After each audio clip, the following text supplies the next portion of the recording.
je suis Isabelle Bidot du Long-Courty, je travaille à la direction des relations internationales et de la conformité et donc je suis juriste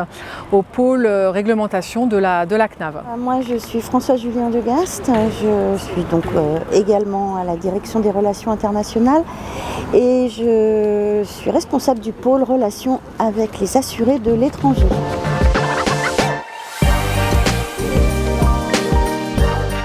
Donc nous représentons la CNAV, le réseau des CARSAT, puisque la CNAV c'est une caisse nationale et une caisse également régionale. Donc nous avons également un réseau de CARSAT et de caisse générale de sécurité sociale, donc pour les DOM.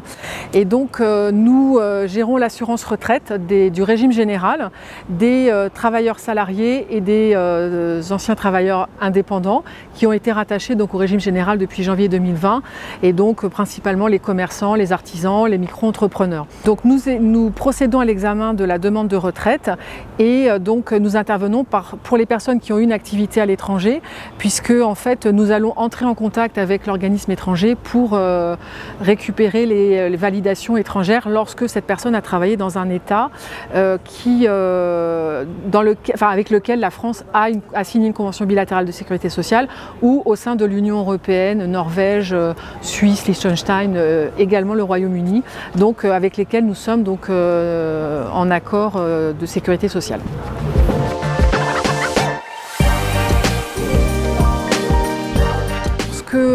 Une personne a travaillé à l'étranger, donc je vais prendre le cas de, alors ça va être des exemples parmi d'autres avec le Maroc, les États-Unis ou en Europe, l'Espagne, l'Allemagne. Donc on a des accords de sécurité sociale avec ces États et donc en fait nous allons intervenir en ce que nous allons interroger l'organisme de l'autre État pour avoir connaissance de la carrière à l'étranger et donc il est impératif, il est vraiment important de penser lorsque vous faites votre demande de pension à indiquer cette activité à l'étranger parce que donc nous allons être amenés à écrire donc à l'organisme et dans certaines conditions nous pourrons tenir compte dans la carrière, donc dans la durée d'assurance de cette activité à l'étranger.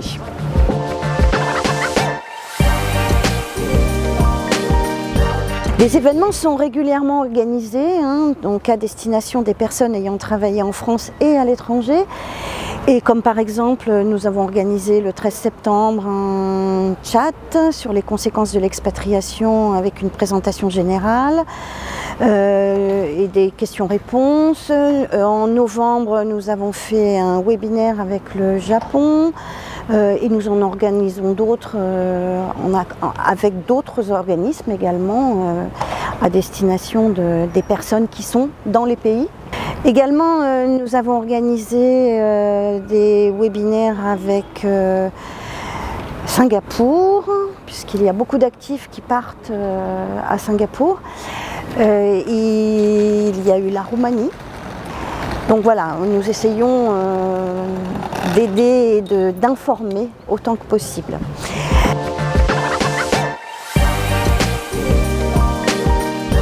Donc avant de partir travailler à l'étranger, pour toute expatriation, il est vraiment conseillé de vérifier si le pays dans lequel vous partez a signé un accord de sécurité sociale avec la France.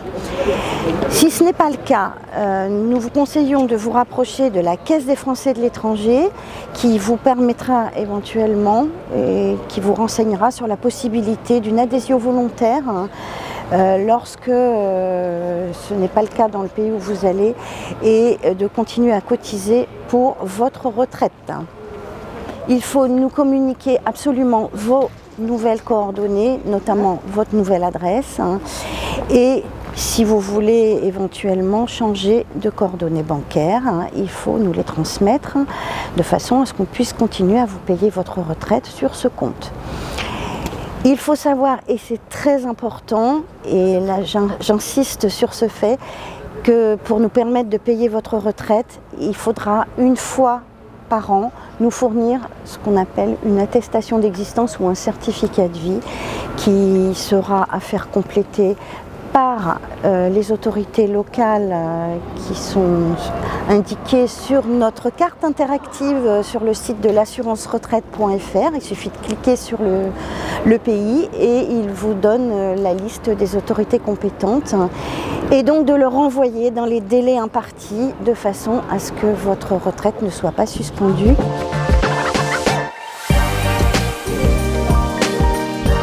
Et nous vous conseillons effectivement d'aller sur notre site l'assurance-retraite.fr afin de pouvoir y consulter nos pages dédiées pour toutes les personnes qui ont eu une activité à l'étranger et en France, et de vous tenir informés autant que possible puisqu'il y a des mises à jour régulières.